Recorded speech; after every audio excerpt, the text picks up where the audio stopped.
get started, welcome everyone to History Happy Hour, Hispanic Heritage Month. My name is Alison Espindola. I'm the Events and Rentals Coordinator here at the Idaho State Museum. The Idaho State Historical Society, which includes the Idaho State Museum, the Idaho State Archives, the State Historic Preservation Office, and the Old Idaho State Penitentiary and historic sites are dedicated to preserving and promoting Idaho history through programming like tonight and on-site visits. And this October is really busy for us here at the museum. In addition to the program tonight on Hispanic Heritage Month, talking is hard for me tonight. Hispanic Heritage Month, we have a lot of activities centered around and connected to Dia de los Muertos. So on Saturday, the 17th, and the following Saturday, the 24th, we have family days where you can make marigolds and papel picados to add to our community altar. And you can also email in a photo of your loved one that's passed away to get added to that altar. On the 28th, in partnership with JUMP, we have a virtual panel on altar symbolism. And on Sunday, November 1st, we have our day of activities with hands-on activities for families. And we're also going to be screening Disney Pixar's Coco. So if you want to learn more about these events or all the other events that we have going on, please visit our website at history.idaho.gov/events. And also, in addition to participating in our programming, attending in person and visiting us, or being a member or volunteer, you can also support the Idaho State Historical Society by making an online donation at store.history.idaho.gov/donations. Any amount that you can give is so greatly appreciated. It helps us continue to collect, preserve, and share Idaho's history. Now, while we get started tonight, I do want to give you a little bit of a background about Hispanic Heritage Month. So this is a month-long celebration. It starts on September 15th. It goes through October 16th every year, and it's a national celebration of Hispanic heritage and their contributions, their history, their culture here in the country and also here in Idaho. So during the proclamation this year on September 15th by Governor Little, the executive director of the Idaho Commission on Hispanic Affairs said, "Idaho's Hispanic population represents a rich source of knowledge and cultural diversity and is our largest and fastest growing ethnic group in Idaho." So it only makes sense to celebrate all that they have done already for Idaho, what they're doing today, and even their contributions that are going to come in the future. Throughout tonight, if you guys have any questions for the panelists or anything at all, please feel free to put your questions into the chat bar. And let's try that chat bar out tonight. So just to get comfortable with it, if you can go ahead and go down, click on that chat icon, and type in the chat bar where you're tuning in from tonight. I'd love to know, is there anybody that's joining us here from outside of Boise and Ada County, or even another state? Anybody joining us from another country?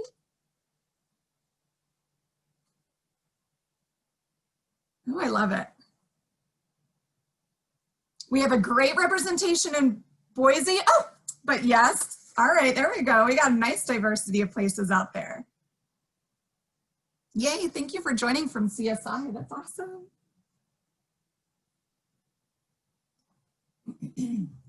Well, feel free to continue to chat away in there and share where you're from. But while you're typing in there, I'm going to introduce our panelists just really quickly.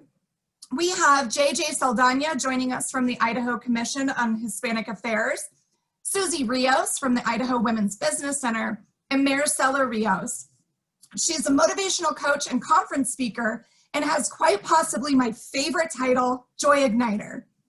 Thanks everybody for being here tonight.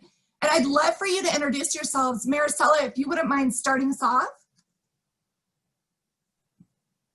Thank you very much, Alison, for that awesome introduction. And thanks for everyone for participating and being with us and celebrating this monumental time. So thank you. My name is Maricela, as Alison said, the Joy Igniter. And aside from my full-time job, I also like and enjoy and feel very passionate about empowering other people by working through their fears and finding joy in the every little day things that we do. And I also like to participate in workshops when possible and do one-on-one coaching. And my goal with the work that I do is just to continue to empower people in believing in themselves and finding their joy and overcoming any barriers that they may have so that they can live a more purposeful life in whatever they do. Thank you. Thank you. It's so nice to have you here. And Susie, would you mind sharing a little bit about yourself and what you're doing?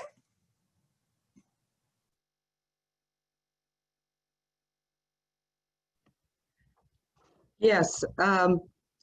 Hello. I'm so excited to be here today. Alison, thank you for inviting us to celebrate Hispanic Heritage Month. My name is Susie Rios, and I am the Statewide Outreach Director for the Idaho Women's Business Center. The mission of IWBC is to serve all women, culture, and communities in achieving their educational, professional, and entrepreneurial goals. We are funded by SBA and hosted by the Hispanic Foundation. We have educational webinars, business consulting, mentoring, and networking opportunities. All the programs and services that we provide have no cost. And all the programs that we have are in English and in Spanish. We do have 6 offices, starting with Moscow, Boise, Nampa, Twin Falls, Burley, and Idaho Falls. We will be having our open house in Idaho Falls next week. We do have our Facebook page, and I ask that you visit our page at Idaho Women's Business Center. And we just launched a Spanish Facebook page, which is called Mujer a Mujer Unidas, Woman to Woman United.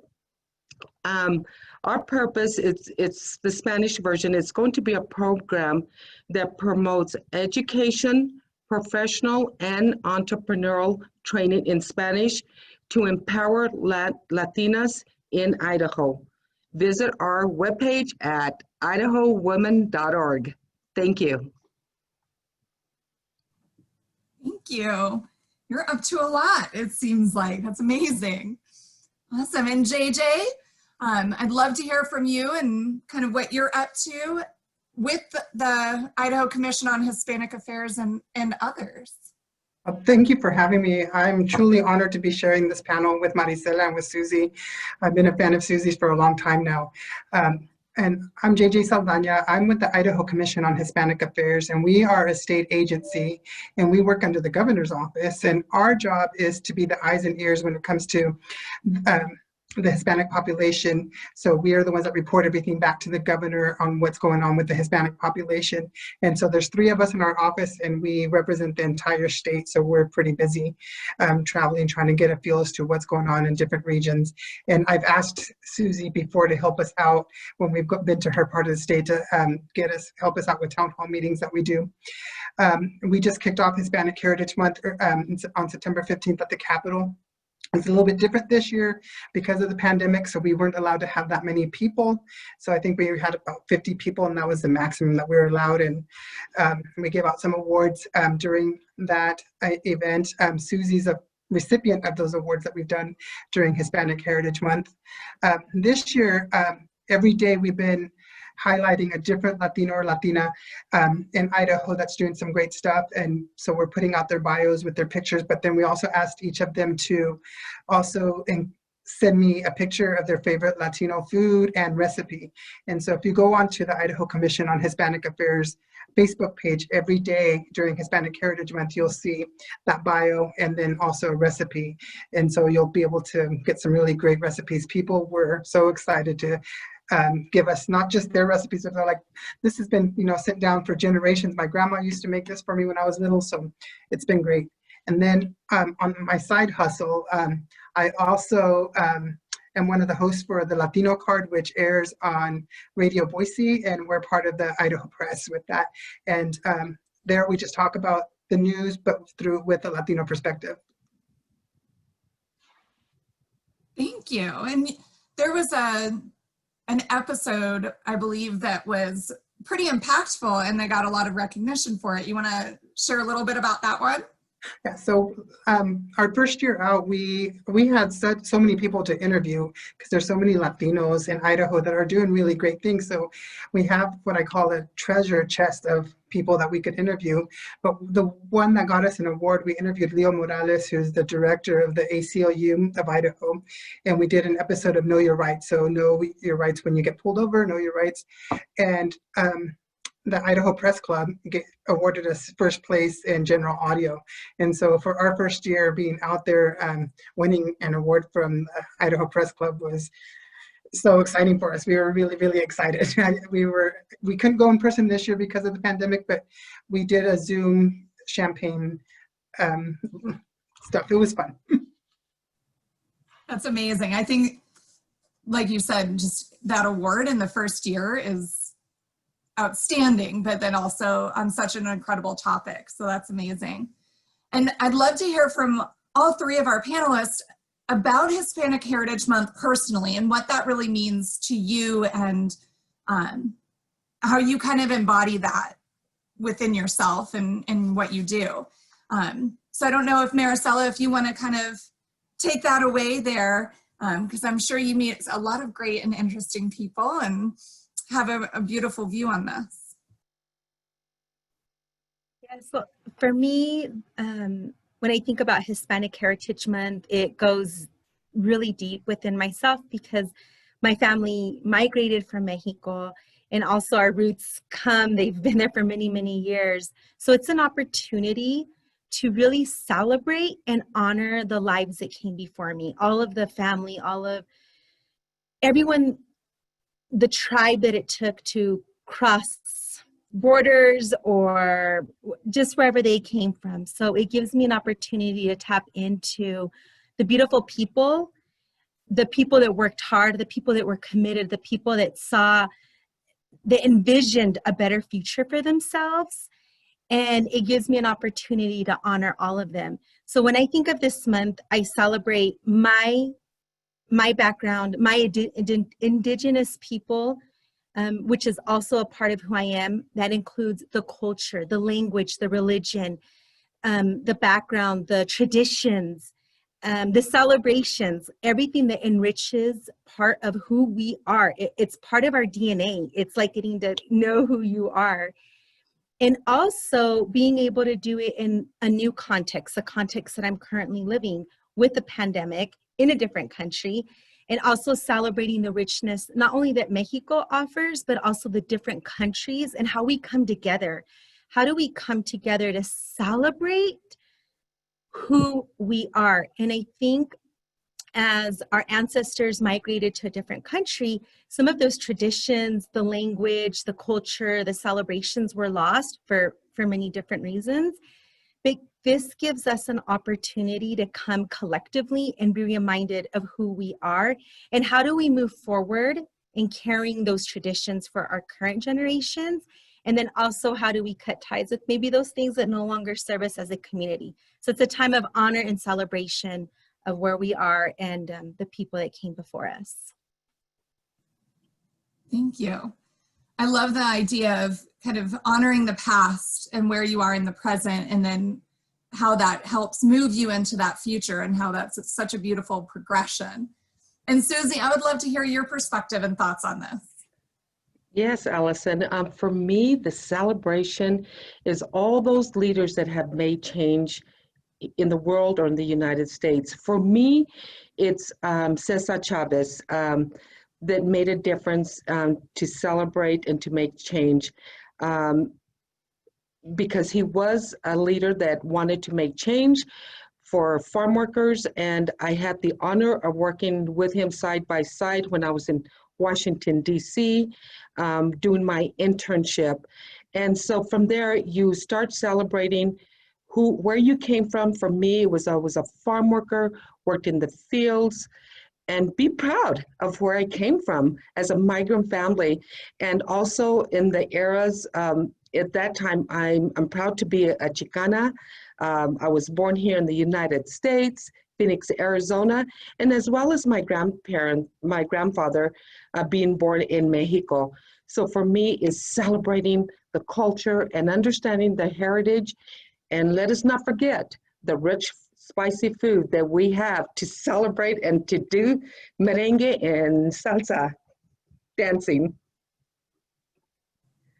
I love it. There's a lot that goes into it. I mean, not just the people, but like you said, I mean, there's food and there's dancing and, you know, like JJ shared, you know, it's not just a story, it's things that get passed down like recipes from generation to generation and what that means and how important it is.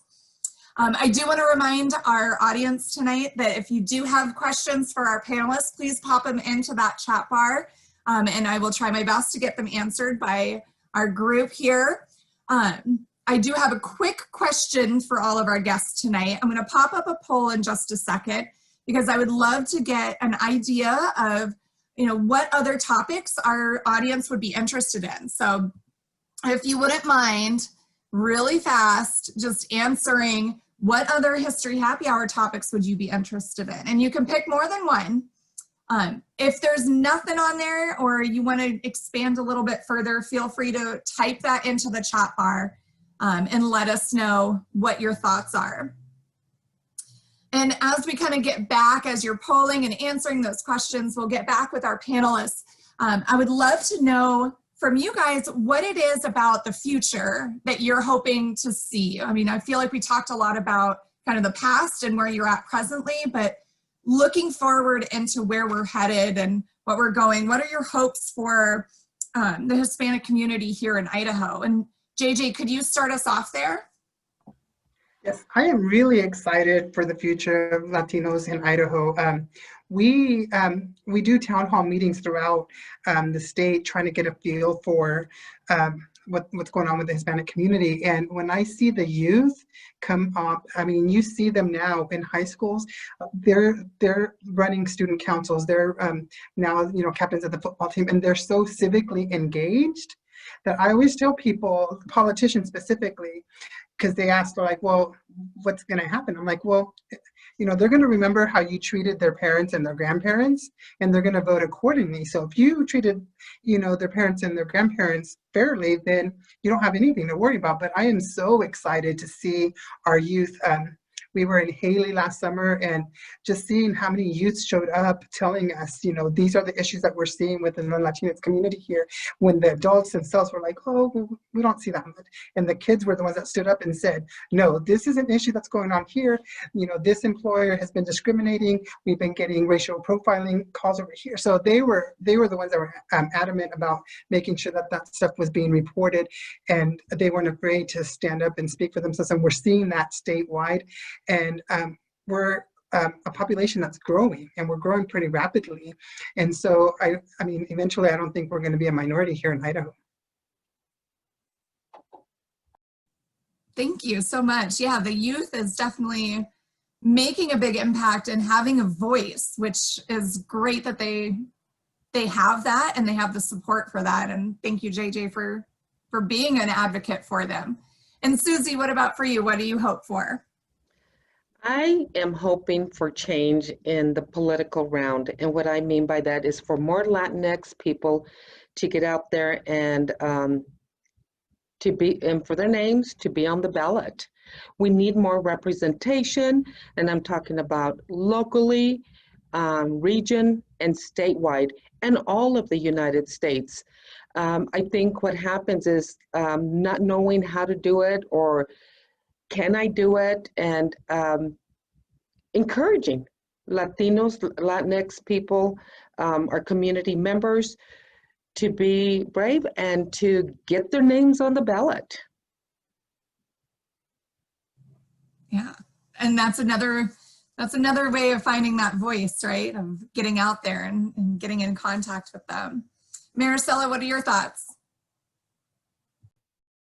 Well, I think just seeing what we've done here in Idaho and really honoring all of the processes and the milestones, the stepping stones that we have accomplished as a whole is really I think it's important that we also look at that and how that can propel us to look at what we can do for the future. And knowing that we can't just wait around and hope that someone will do it and be that active agent, that we each have that ownership, regardless of our situation. Like, we can all be a participant, whether it's supporting that local business, whether it's getting our name on the ballot, whether it's empowering our youth. We are all participants. And I think being reminded of the importance that we each contribute to this society on a local or on a statewide or macro level is really important to remember. So that's my hope in remembering that we are active agents in the movement. Thank you. Yeah, and I think that's so enriching and empowering to think that not only can we support others and what they're doing and their contributions, but we have the ability and the opportunity to be an agent of that change and to bring a voice and to be one of those people. Thank you, that's amazing. And really briefly, before we open it up to questions from the audience, I would love to hear, is there a particular story or person, kind of a Latino, that inspires you? Bonus points if they're here in Idaho. But I'd love to hear, even from JJ, maybe there was a story and a bio that got shared this month that really impacted you. But Maricela, if you want to kind of lead that off, I'd love to hear if you have somebody in mind. There's so many people I think of, but one person that I really look up to is my sister, Micaela. She works for the Idaho Coalition Against Sexual and Domestic Violence.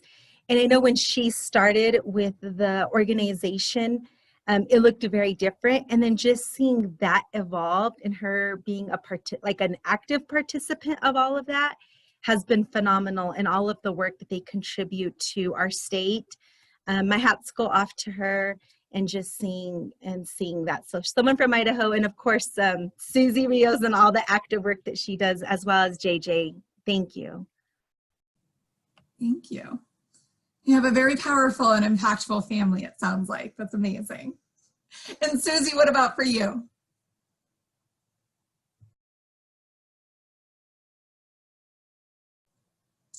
Oh, real fast, Susie, you're going to need to unmute.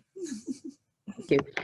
For me, there's so many people, and but I'm going to go back to my childhood, and I have to say, Terry and Rosie Riley. Rosie, Latina in Idaho. Terry and Rosie are the founders of Terry Riley Clinics in Treasure Valley. And so they're all located all over the state of Idaho. I remember Terry and Rosie coming to Burley, Idaho, and it's like, oh my gosh, they're here. And knowing their story, and it's like, oh, I know Terry and Rosie, and they were our neighbors when I was a little girl, and how they wanted to make a change in Burley. They applied for a grant to do a clinic, to open up a clinic. They did not receive it. So they went back to Treasure Valley, and look at of all the clinics that are in our area. So thanks to them, Terry Riley. And of course, I have to say, JJ and everyone at the Idaho Hispanic Commission, they have done major changes for Latinx people in Idaho.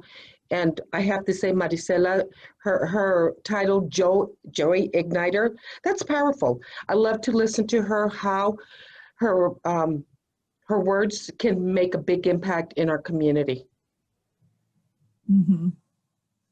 Yes, words have a strong impact. They sure do. JJ, what about for you? Well, there's been several. Because of my work, I get to travel throughout the state, so I get to meet some really great people. But when I first started, right after college, I met this gentleman by the name of Antonio Ochoa, who is a former teacher, but he was also a leader in the community. And the way that he was just a true gentleman. Like, he's like, I'm getting older, so I'm going to help you out. I'm going to tell you who you need to contact. I'm going to tell you this is who you need to work with to get this done. When other leaders weren't doing that, he got frustrated, and he's like, okay, you youngins, and this is talking a while back now, but he's like, I'm going to help you guys out. And he was just such a true gentleman that really opened a lot of doors for a lot of people. But I really think a lot of women lately in the Latinx community have stepped it up big time. They're the ones that I think are true leaders right now. Us guys really have to step it up to catch up to the women right now. It's not because you two are here, but Maritza Vega out in Twin Falls is doing some great stuff. She works at a CSI, and she's doing some really, really great stuff. And then one that really caught me off guard, but I was like, wow, was we recently at the kickoff for Hispanic Heritage Month gave the Lifetime Achievement Award to Ereku, who is Ricardo Quilantan, I think it's his last name, but he's been in radio for almost 40 years. And he's always just doing great things, not just giving everybody music that they love to hear, but if there's something that he can do to improve the community, that's what he's doing. So I was so impressed with his speech, because he said, we're always here because of somebody else that helped us get here. None of us can do this alone, and we have to recognize those that got us here. And I was just really touched by his speech. And so I was really glad that they chose him for that award, because he totally deserved it. That's awesome. Thank you.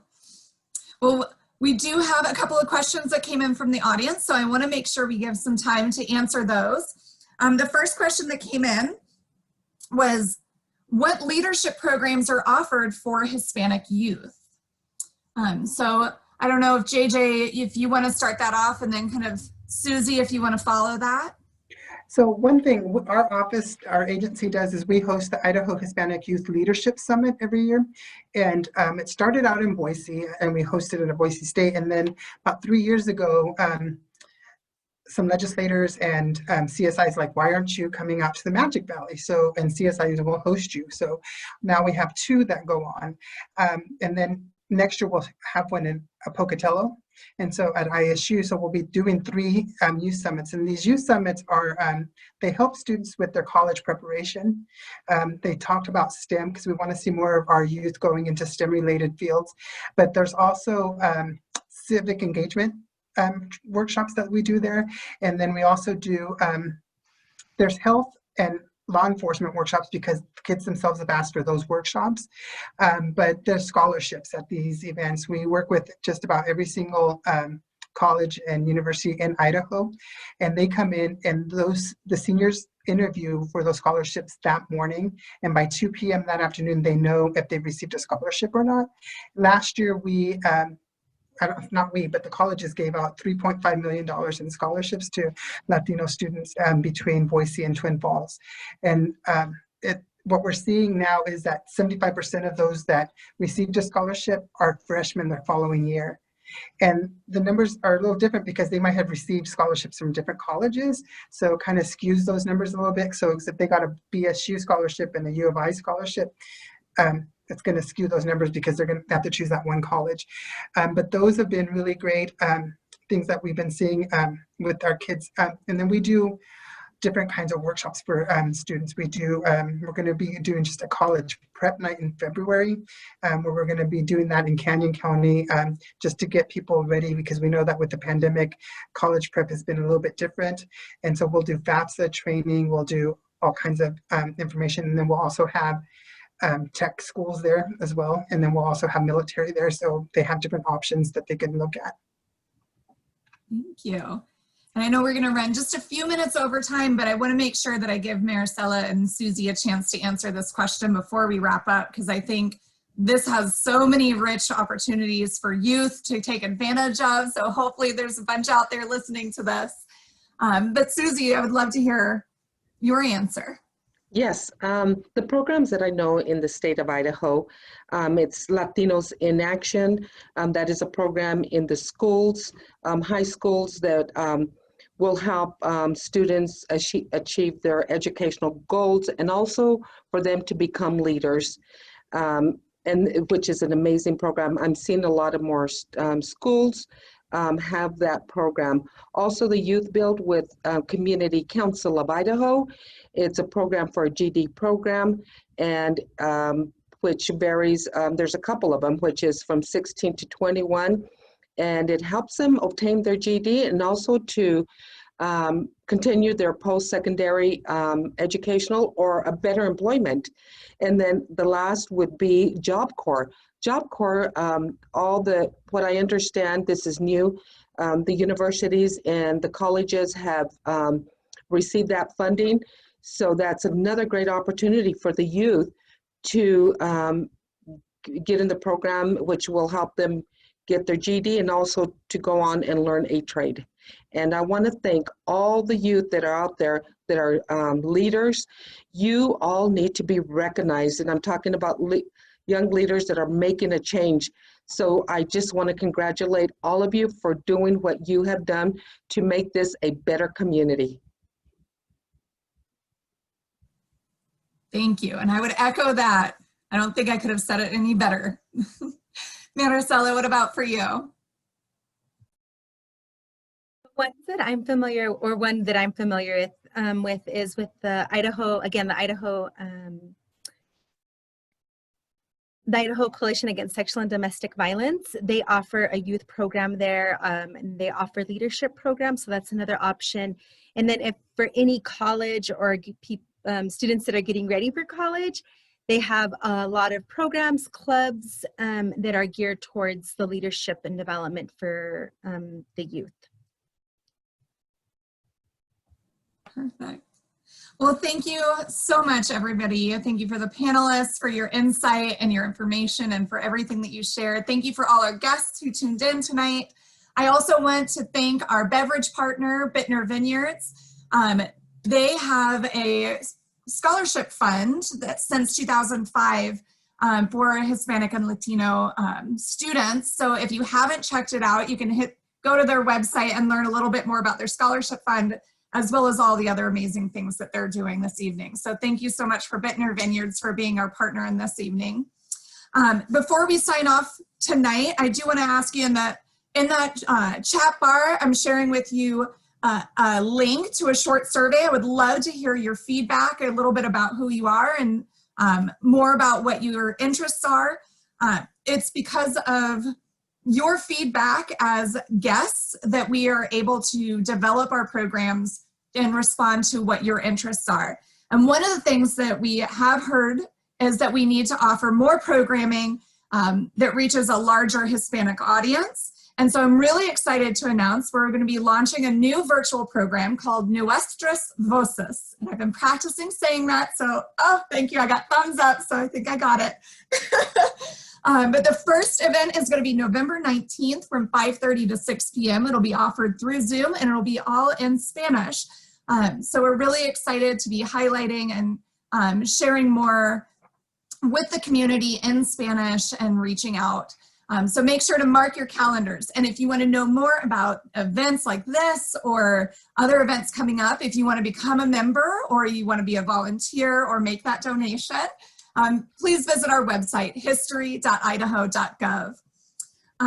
Thank you again, and we hope to see you at one of our sites soon. Stay safe out there. Bye.